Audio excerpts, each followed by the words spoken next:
Welcome to Minds Behind Design, where we invite architects and designers into our studio to discuss their design process, where they look for inspiration, and how material choice plays a role in their design. On today's episode, I am joined by architects Scott Hurst and Sean McGuire from Gensler. Thank you for joining us today, gentlemen. Thanks so much. We're thrilled to be here. Tell me a little bit about Gensler and your roles there. So Gensler was founded over 50 years ago in 1965 by Art Gensler and his wife Drew. What started off as a corporate interiors firm, really inventing the world of corporate interiors, has grown to become a worldwide design firm. In fact, it's the largest design firm in the world with over 52 offices across 6 continents. We do everything from a wine label to the tallest building in Asia and everything in between. So it's a pretty exciting and dynamic place to be a part of. So where do you guys draw your inspiration from the most? Inspiration can come from anywhere.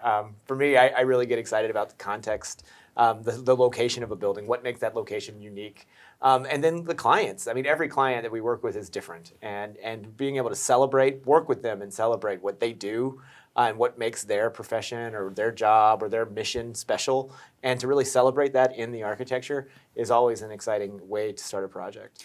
You know, for us, design is primarily about storytelling, and every single project has a very unique story and narrative to tell. And you know, it's part of an explorative process with the client. And we have a lot of clients that are, very concerned about also interfacing with their primary users and making sure that they feel just as in-depthly engaged in the project as the rest of the design team. So, Scott and I tend to focus on a lot of civic-oriented and community-oriented projects. And so with that project type especially, we really need to make sure that the end users are being respected with the final design product as well. And so some of our more recent projects, such as the Prairie Shores Clubhouse, really had a high engagement with these users. We had these very in-depth surveys that went out to every single resident in the Prairie Shores community to make sure that the end needs are being met and that the program aligned to their expectations. And on the Prairie Shores project, I noticed a lot of unique brick detailing. Can you tell us a little bit about how the brick played into that design? So, as the name might suggest, Prairie Shores sits where the prairie meets the shores of Lake Michigan. And as soon as we saw the site, we were immediately struck by the sandy soil and just the terrain of what was previously out there. So we really wanted to celebrate that. The brick itself is inspired by the sand in the soil, and you'll see all of the brick detailing of the building. It really is meant to sort of capture that sandy color and have the building itself almost function like a dune that people can interact with and climb up on. It's both an object and something that you can engage with. So that was really the genesis for some of the brickwork that's on the site. Mm-hmm. It really is about emulating the effect of a prairie dune.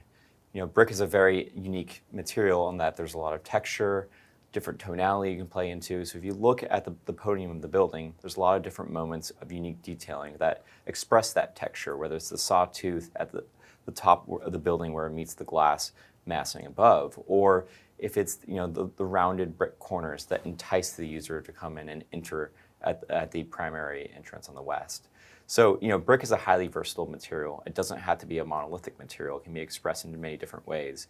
And, that's something that you see in contemporary design as well as some of the older 19th century Chicago buildings. So masonry is unique in that regard that it's kind of a bridge between the past and the new. And we really appreciate using materials like that can have an effective dialogue. The Prairie Shore site has such a rich history, and Chicago in general has such a rich history of using brick. It still has a lot of really, really talented masons. So beyond the color of the brick, when we started to detail the building itself, we really looked to the broader neighborhood, the Bronzeville neighborhood in particular, to see how some of those old historic buildings were detailed, how they came together, how they formed places for entry and windows, and really use that as an inspiration to do a modern interpretation of some of those traditional brick details found throughout Chicago. Mm-hmm. Another interesting brick project I saw on your website was the Shuba's Tide House. Can you tell us a little bit more about, that project and some of the design elements? Yeah, Tide House is another favorite project of ours. Our office completed it a few years back, and for those of you who may not be familiar with Shuba's is a legendary music venue in Chicago. It's really a small kind of neighborhood joint, and the building itself is a really historic building with a lot of ornate brick detailing. And that cross pattern that you'll see up on the top of the building really became the inspiration for the addition that became a new upscale restaurant next door. So we took that idea, and the design team for that project translated it into a really interesting porous brick screen that becomes illuminated from the inside and becomes really a new face that, again, ties the old building to this new modern addition. In addition to that, there's some traditional copper detailing that really starts to really make that building feel like a new modern twist on a really old Chicago classic. Great segue. So tell me how brick plays into your design process a little bit. Brick is a very unique building material in that it really serves as a fantastic conduit to have a dialogue between the past and contemporary design. It's a timeless material, and as Scott mentioned, it's a material that very frequently lasts for a very, very long time. I live in a 140-year-old workman's cottage with, load-bearing masonry, and it's still around, and it's still the same face brick from 140 years ago. So if we're designing and detailing buildings a little bit better these days, we hope to see a lot of these last over 100 years. We always hope, in the best of scenarios, that people have a connection to the buildings that we design. And when we think of what material we're going to put on those buildings, this is such an important decision. And when you think about brick, it's one of the oldest building materials that there ever is. There is. The module of a brick was made to fit in the palm of someone's hand. I mean, you can't get more of a connection than that. And I think for us, that natural connection to the human scale of brick, the warmth that it can impart, and really something that goes in the back of our mind, something that we're not even really conscious of. When you see a building that's made of brick, it feels like it's been there. It feels like you can relate to it. It has a dimensionality, a texture, shadow, all of those things that we look for that people feel good about. And don't get me wrong, I mean, there's a lot of other building materials that we love, but when it comes to bringing something down to that human scale and forming those connections, brick is always at the top of our list when it comes to appropriate material. Are there other projects you guys would like to highlight and kind of give us some insight into the thought and the design behind those projects? Sure. So, we are fortunate enough to touch so many buildings across the Chicago area. And some of those projects, like the old post office and the Merchandise Mart, are two enormously significant buildings in the Chicago area that we were able to bring new life into. So when we think about a more sustainable future, when we think about some of the most sustainable things we can do, as much as we love building buildings, sometimes it's not necessarily building a new building, but getting creative about how we use the buildings that exist today. And when we look at both the post office and the Merchandise Mart, now those buildings will have a brand new life for years to come as bedrock, really, in the city of Chicago. The whole post office was a building that was vacant for over a decade. And, the task of adaptive reuse is not always easy. It can take a lot of additional planning and additional effort from the design side. So, but in that end, you can't get more efficient than adaptive reuse. Even the most high performance net zero buildings still have a carbon impact. So, we always have that conversation with the client first and foremost. If we're dealing with an existing building, do the leasing depths meet your criteria? Is there a way we can modify this building to meet your criteria? And so it's, again, with sustainability, it's so much about early on conversations in the feasibility process, making sure that that strategy can be set really early.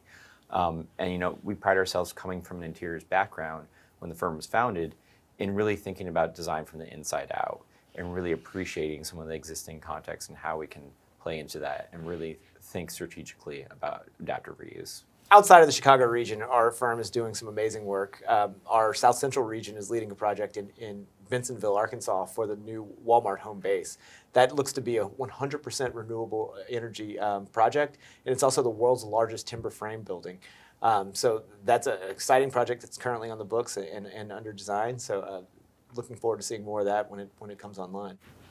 And how does building materials, particularly on the exterior, play into your design process? Well, as Sean said, it all starts with sort of the narrative of the project, and building materials are first and foremost how we express that. Whether it's a project that we've done that takes copper and uses that as we did a project for the Chicago Plumbers Union, and it highlighted copper. We did a project for Kohler that uses board-formed concrete that was actually taken from some old barns that was on the site prior to the building being built. I think every project has its own unique material story, and brick particularly being such a personal, such a human material that I think we all have very clear associations with. It's just a great part of our palette to be able to work with as we think about how to tie buildings into their context, how to make them approachable, how to make them feel like they're a part of their communities, how to make them really resonate with the people that are going to be using them every day. So I know Gensler is really focused on sustainable design. Can you tell us about some of the initiatives you have in place to achieve those design? So the GC3 initiative, which is the Gensler Cities Climate Challenge, basically pledges that every single building, interior fit out, anything we touch by 2030 will be net zero. You know, this is a considerable challenge. It requires a heavy amount of education within the firm and also externally. But we feel that as the largest firm that touches over 1.2 billion square feet a year, we have a unique obligation and opportunity to meet this challenge head on. Yeah, you know, we like to think of buildings as more than just the sum of their parts. They're not just the raw materials, but they are very material intensive. And so when we use those materials, we like to bring them together in a way that will ultimately lead towards something that's greater than the sum of its parts and provides value for all of our clients.